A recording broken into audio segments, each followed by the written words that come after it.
그러면 이제 첫 번째 발표 세션을 시작하도록 하겠습니다. 첫 번째 발표는 기초과학연구원의 김은준 단장님께서 성차의 신경과학에 대해 발표해 주시겠습니다. 단장님은 카이스트 생명과학과 교수로도 재직 중이신데요. 아산의학상, 포스터 청암상 등 다수의 상을 수상하신 바 있습니다. 또한 작년 지스터와 네이처가 공동 개최한 네이처 포럼에서 초청 연사로 발표해 주신 바 있습니다. 네, 자 그러면 박수로 맞아주시기 바랍니다.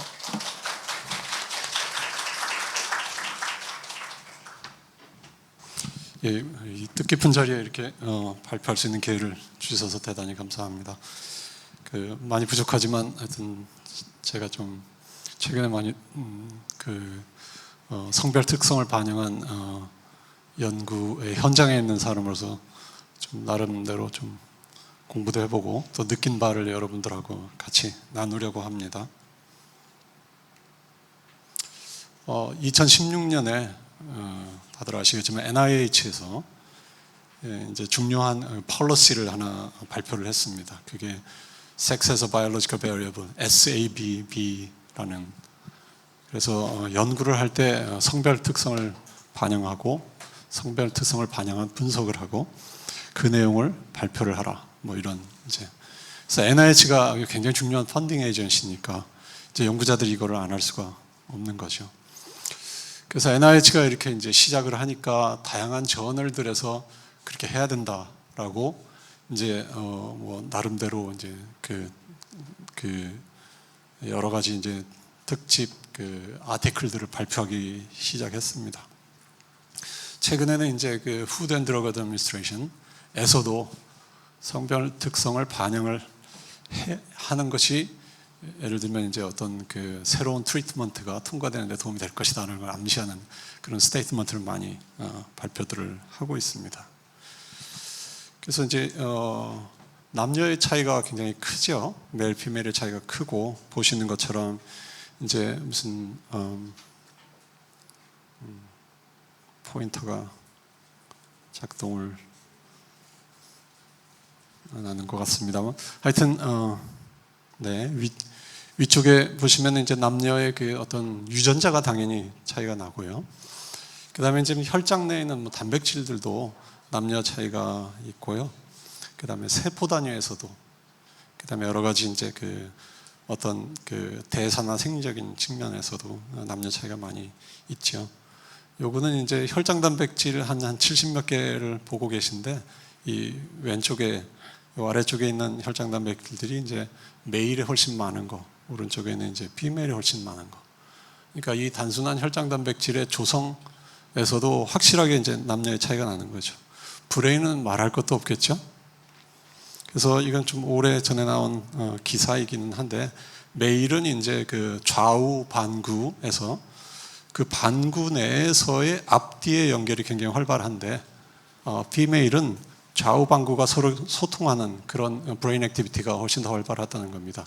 아마도 이런 것이 이제 남자들이 어떤 공간 감각이라든지 이런 데 도움이 되고, 여성들이 좀 언어 감각이라든지 아니면 직관적인 거, 이런 게 이제 더 발달되어 있다는 거하고 관련이 있을 수도 있다는 얘기들을 하고 있고요. 그 다음에 이제 사람도 그렇지만 생쥐도 그렇습니다. 생쥐에서 이제 어떤 공간을 찾아가는 그런 이제 태스크를 시키면, 생쥐가 이제 어떤 타겟을 찾아갈 때 주변에 있는 다른 타겟들과의 어떤 상대적인 거리랄까, 위치랄까, 이런 것들을 이제 파악을 해가지고 타겟을 찾아가는 반면, 이제 피메일 생쥐에서는 이 생쥐 자신과 그 다음에 타겟만 중요한 상황이 되고, 그 관계를 이제 잘 파악해가면서 결국 내비게이션을 한다 하는 것이 발표가 되어 있고요. 그다음에 이거는 이제 리워드 러닝 태스크입니다. 그러니까 여기 한 4개 정도의 타겟이 보이는데, 그 중에 하나 내지 2개가 리워드하고 연결이 되어 있는 겁니다. 그러면 이제 메일 같은 경우에는 이러한 타겟들을 열심히 찾아다니고 리워드하고 연결시키려고 노력을 하는데, 이 프로세스가 거의 랜덤이라는 거죠. 뭐 스트래테지라는 게 없습니다. 근데 피메일 같은 경우에는 왼쪽 2개, 오른쪽 2개에서 딱 오른쪽 2개라고 먼저 결정을 하고, 그 다음에 오른쪽 2개 가가지고 이제 둘 중에서 하나를 고르면서 좀 약간 체계적으로 리워드하고 연결시키는 그런 이제 태스크를 보여주고 있습니다. 그다음에 저희들이 이제 생지 가지고 이제 피어 컨디셔닝, 그 공포 기억, 공포 학습 기억 뭐 이런 건데요. 그래가지고 이제 발바닥에 이제 전기 충격을 받았던 그 곳에 이렇게 들어가면 그 메일들은 이제 꼼짝 못하고 못 움직이는 소위 말하는 프리징 비헤이비어를 보여주는데요. 피메일들은 상당히 높은 확률로 프리징 하다가도 뭔가 어떻게 빠져나가려고 소위 말하는 이스케이프 비헤이비어를 보여준다고 합니다. 그래서 이런 브레인 펑션이나 스트래티지가 많이 다르고요.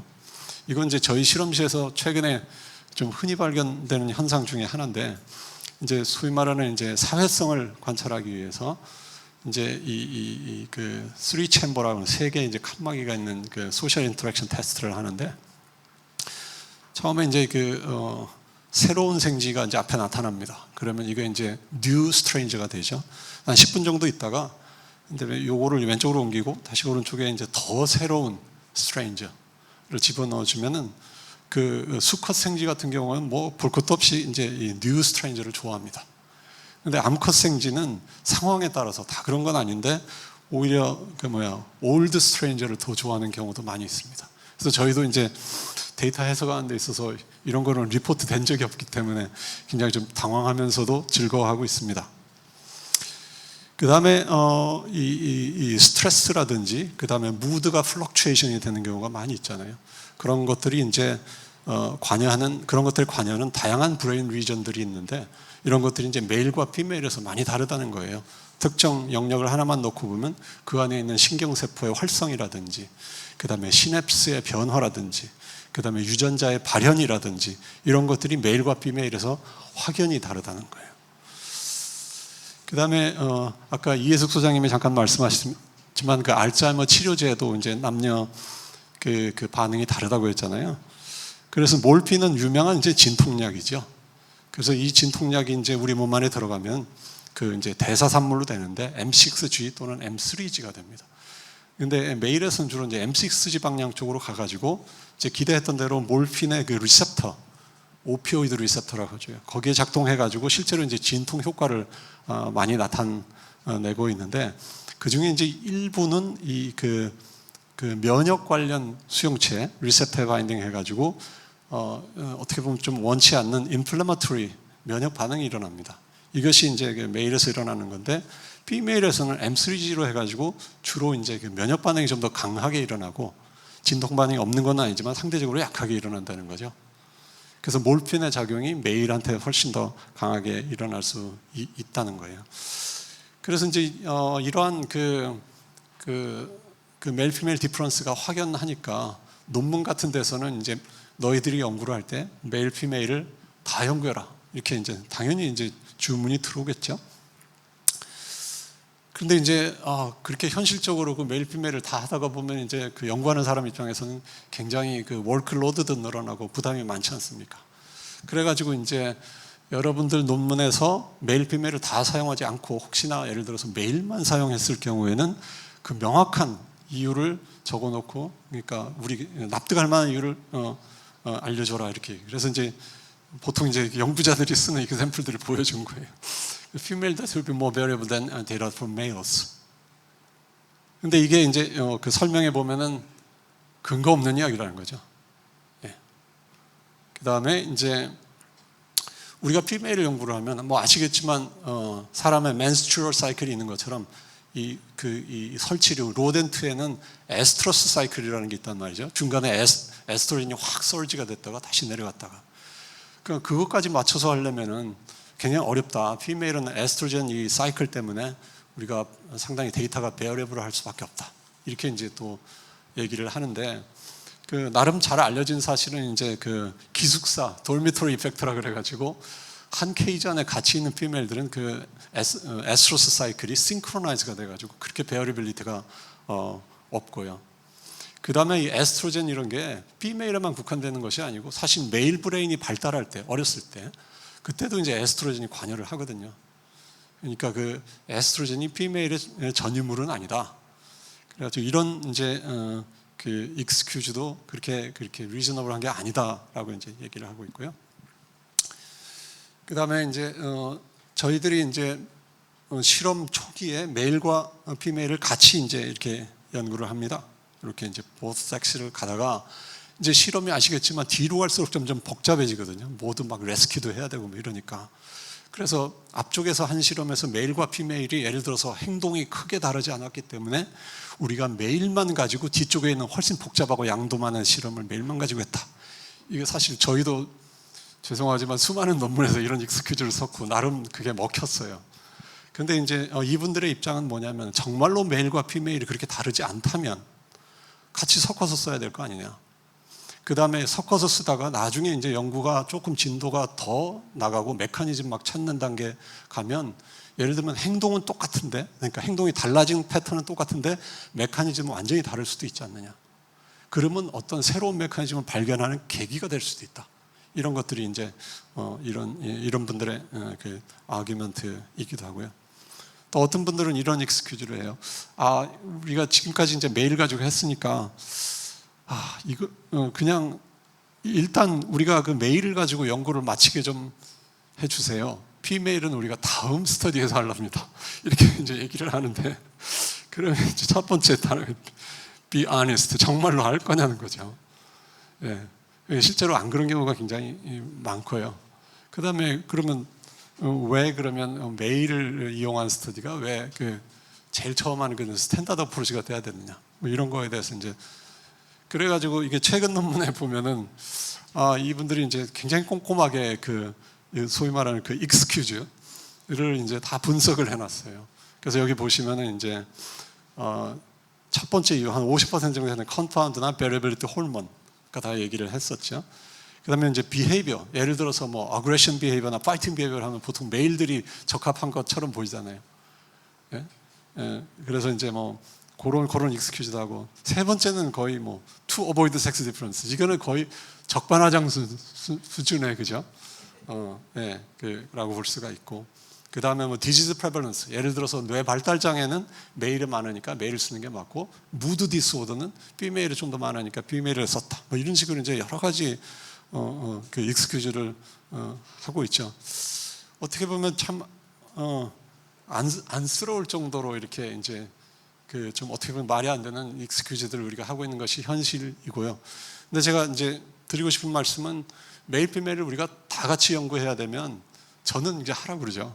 근데 학생이 굉장히 힘들어합니다. 교수님, 제가 메일만 갖고 공부하는데 5년 학위 받는데 5년 걸리는데 피메일까지 하면은 6, 7년 걸리지 않을까요? 뭐 이런 얘기를 하고요. 그다음에 단순하게 그 마우스의 N 넘버를 2배 해가지고 되는 일이 아니고요. 이런 피메일까지 고려를 하면 이른바 이제 통계적으로 2x2 디자인이 되거든요. 그래가지고 실제로 우리가 필요한 샘플 수가 3배에서 상황에 따라 4배까지도 갈 수가 있다는 거예요. 그럼에도 불구하고 이제 여러 펀딩 에이전시나 여러 이제 저널들에서 엄청난 프레셔를 주니까 여기 이제 까만 파란색으로 되어 있는 그 메일과 피메일을 모두 사용하는 연구의 빈도가 높아져 있고, 최근에는 아예 어떤 저널에서 한 5,000편 정도 논문을 이제 꼼꼼하게 분석을 해가지고 여기에 사용되는 이제 그 서브젝트가 여기는 그 마우스, 렛, 휴먼, 그다음에 셀 라인. 근데 그거를 이제 그 뉴로사이언스 리서치와 사이키아트리 리서치, 당연히 사이키아트리 리서치에서 휴먼 비중이 조금 크지요. 근데 재밌는 것은 이제 뉴로사이언스 리서치에서 메일과 피메일을 모두 사용하는 빈도가 한 10여 년 만에 한 20%에서 한 70%. 2019년이니까 NIH의 폴리시 어나운스먼트 한 뒤로 불과 3년밖에 안 된 거잖아요. 요 뒤로도 지금 5년이 더 흘렀기 때문에 이거는 계속 이제 상승 곡선을 아마도 한 90% 100% 육박하지 않을까. 이렇게 이제 우리가 모두가 고생하는 이유는 사실 이제 좀 더 나은 트리트먼트를 개발하기 위함이죠. 그래서 한 20여 년 전에 클리니컬 트라이에서 처음으로 피메일이 들어가기 시작했고, 그 다음에 이제 한 2016년에 말씀드린 프리클리니컬 트라이에서 피메일 애니멀들이 들어가기 시작했고, 이것이 이제 계속 이제 축적이 되면은 좀 더 그 나은 트리트먼트가 나오지 않을까. 이거는 마지막 슬라이드인데 뭐 당연한 이야기입니다. 모든 그 관련자들이 노력을 해가지고 그 이제 이런 SABB가 리얼리티가 되게끔 노력을 해야 되는 건데, 제가 볼 때는 이제 펀딩 에이전시가 가장 펀딩이 가장 중요한 것 같아요. 실제로 메일 피메일 하려면 비용이 2배, 3배 드니까 그거를 이제 펀딩 에이전시나 아니면 기관에서 자체적으로 좀 연구를 지원할 때 성별 특성차가 를 고려하고 있는 그런 리서치 프로포저들에 대해서는 조금 더 후하게 펀딩을 해주십사고 제가 부탁을 드립니다. 예, 이걸로 제 발표를 마치겠습니다.